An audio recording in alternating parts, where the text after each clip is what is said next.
to me, okay? Okay. I hear you loud and clear.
Good afternoon, everyone. Welcome to the Operations and Public Safety Committee meeting. My name is Tony Troutner. I am the chair of the committee this afternoon. Today is Tuesday, October 19th, 2021, and we will get started with the first item on our agenda, which is roll call. Can you please call the roll? Thank you. Council President Troutner. Here. Councilmember Boyce. Here. Councilmember Fincher. Here. Councilmember Kaur. Here.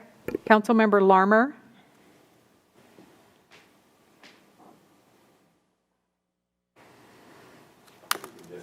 Yeah, she's here.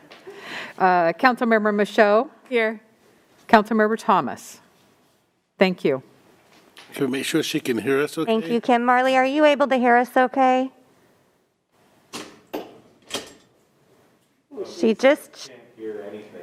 Can you hear now, Councilmember? I can, okay. thank you. Yes. All right, just a note, Councilmember Larmer is joining us remotely as well. Next up, we have approval of the agenda. Are there any changes from councilor staff? All right, seeing none, a motion would be in order. Make a motion to approve the agenda. Second. All right, we have a motion and a second. Any discussion? All those in favor, please say aye. Aye. Aye. Do we have any opposed? All right, motion passes unanimously. Next up, we have the approval of the minutes. Those would be from our October 5th, 2021 meeting. Do we have any questions? All right, then a motion would be in order, please. I'd like to make a motion to approve the minutes from October 5th, 2021. Second. All right, we have a motion and a second. Is there any discussion? All right, all those in favor, please say aye. Aye. Any opposed? All right, again, we just passed the minutes, so we will get on to the business of our meeting this afternoon. The first item is the payment of bills. Those come to council through emails, and then we approve those and move them on. Do we have any questions about those? All right, a motion, please. Madam Chair, I'd like to make a motion to, what are we approving? I'm sorry. The payment of the bills. Payments of the bills. Second. All right, we have a motion and a second. Is there any discussion? All those in favor, please say aye. Aye. Aye. Any opposed? All right, we've just passed payment of the bills. So we've got through some of those formalities, and next we get to have a presentation on the write-offs of uncollectible accounts, and I'd like to welcome Paula Painter. Thank you, Council President Troutner, members of City Council. So I am here with an annual process that we go through, and in which we write off some delinquent accounts. So we start looking at accounts that are more than 3 years old, not counting this current fiscal year, and we do get them written off. By writing off these accounts, these are not forgiving the debt. In fact, we can collect on those debts even after they're being written off. For those that are in collections, they can remain in collections so long as the departments keep the appropriate backup paperwork related to that, and they are very aware of that necessity to do so. The total amount of our write-offs are $110,682.69. That represents about 7.8% of our receivables balances and includes just over $1,100 in interest and finance charges. It is representative of unpaid violations and fees for $61,323. Nearly $37,000 in miscellaneous permits, taxes and fees, $3,100 in miscellaneous program fees, and $9,200 in miscellaneous public work repairs. And these write-offs include activities from 2013 through 2017 in those numbers. Do you guys have any questions? Councilmember Boyce. Thank you, Madam Chair. This is always a pet peeve of mine, so anyway, I'll ask the question. So I know we have a collection agency to go and try to collect the fund. A couple of questions. One is between last year and this year. I mean, there's a big difference. Have you noticed a rise in it? And beside the collection agency, have we tried to garnish some of the funding? So that's part of the process as well, too? All right, great questions. Thank you very much. You know, we do work really closely with our collection agency to be able to collect on some of these funds. We don't do garnishments related to this, but I like the question you're asking, and it does give us some pause to maybe look at some of our practices with our collection agency to see what we could be doing to get some of these funds. The amount that is included in the write-off is a little bit higher than last year, but truly when you start looking at those, there was a big portion of it that is related to, just one moment here and I will tell you.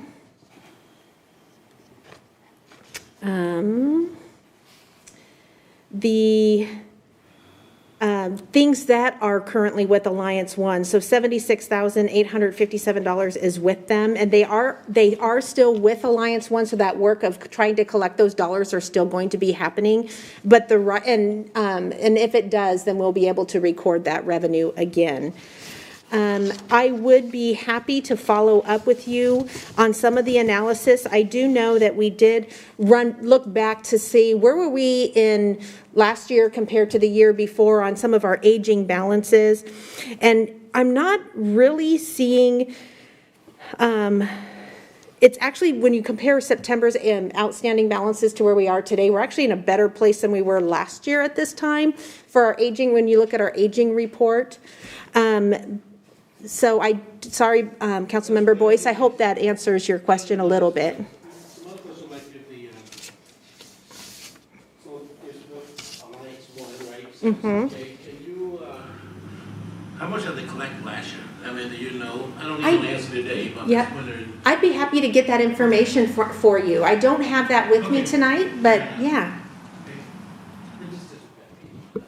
Yes. But they are very good questions. Anyone else have any questions or comments?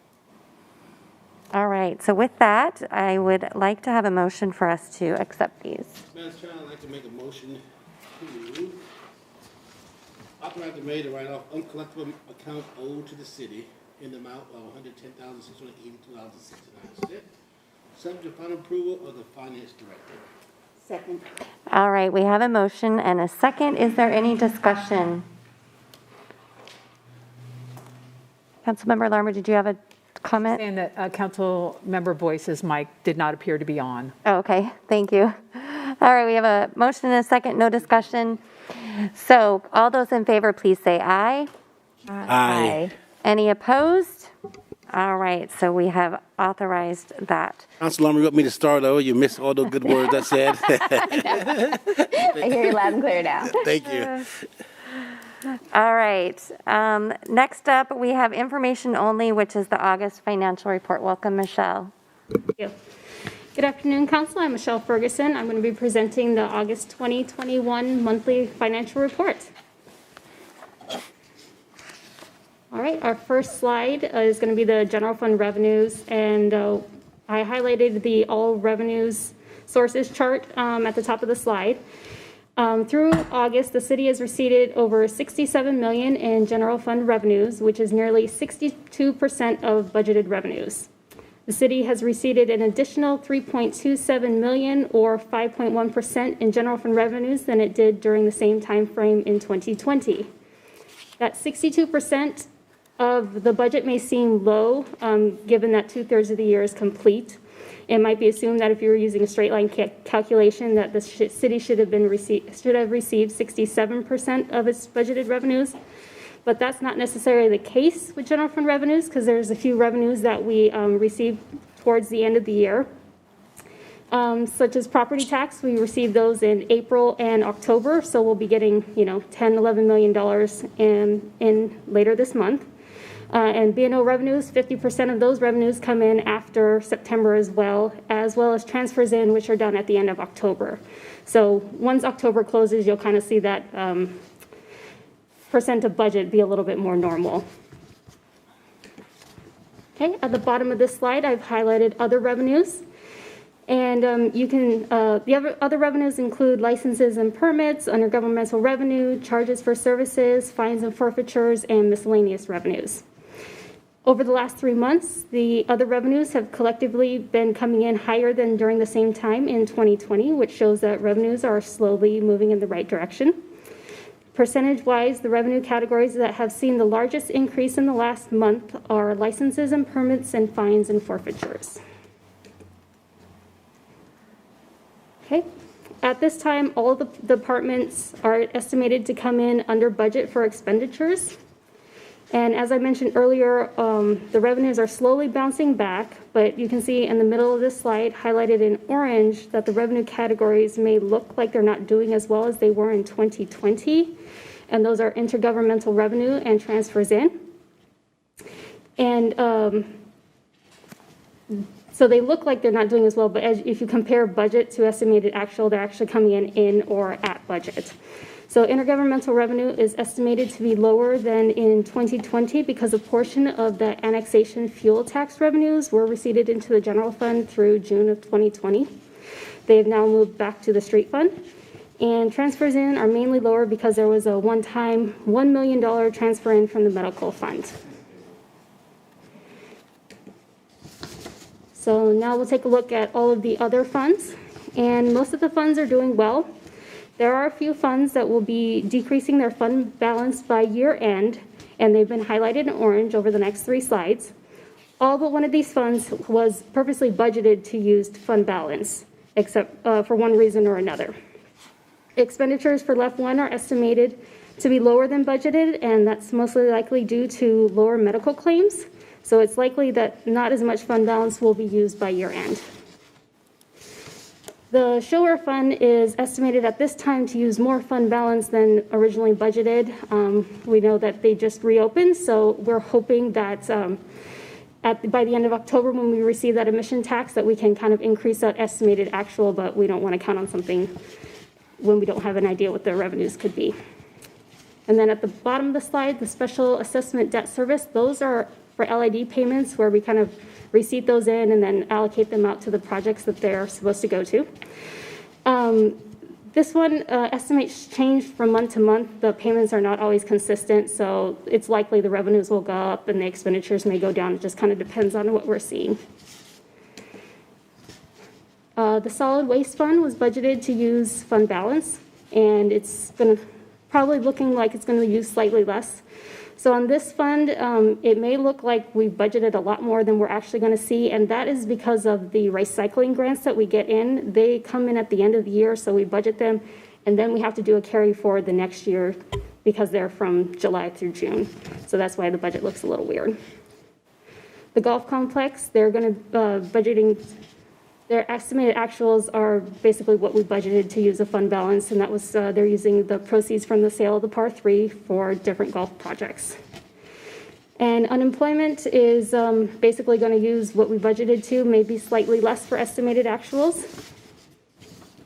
And then on this last slide, workers' comp, it is estimating at this time that we will use slightly more fund balance than we had projected, but this is also one of those ones that's based on judgments and damages, so we kind of have to see how the revenues and expenditures come in for the rest of the year.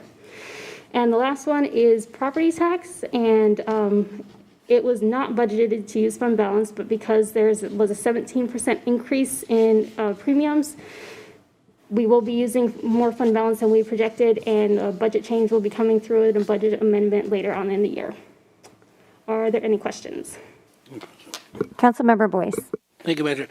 Michelle, could you please explain the golf complex to me again? I just the golf complex, where the revenue is 2.8, but the expense is 4.6, and yes. So they sold the par 3, and so revenues fell into fund balance last year, and so they're using those and transferring out to the different projects for the clubhouse, the driving range, and the 18-hole course renovation. So they're just transferring out to projects, so using those proceeds. And when we get to the end of the year, is it going to be a net gain or what?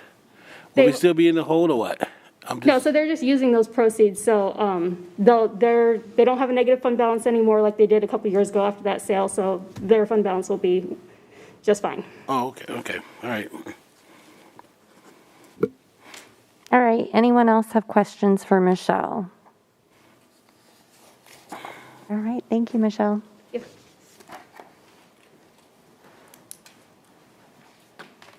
Well, it looks like we're finishing a few minutes early here, but we did get through some important information.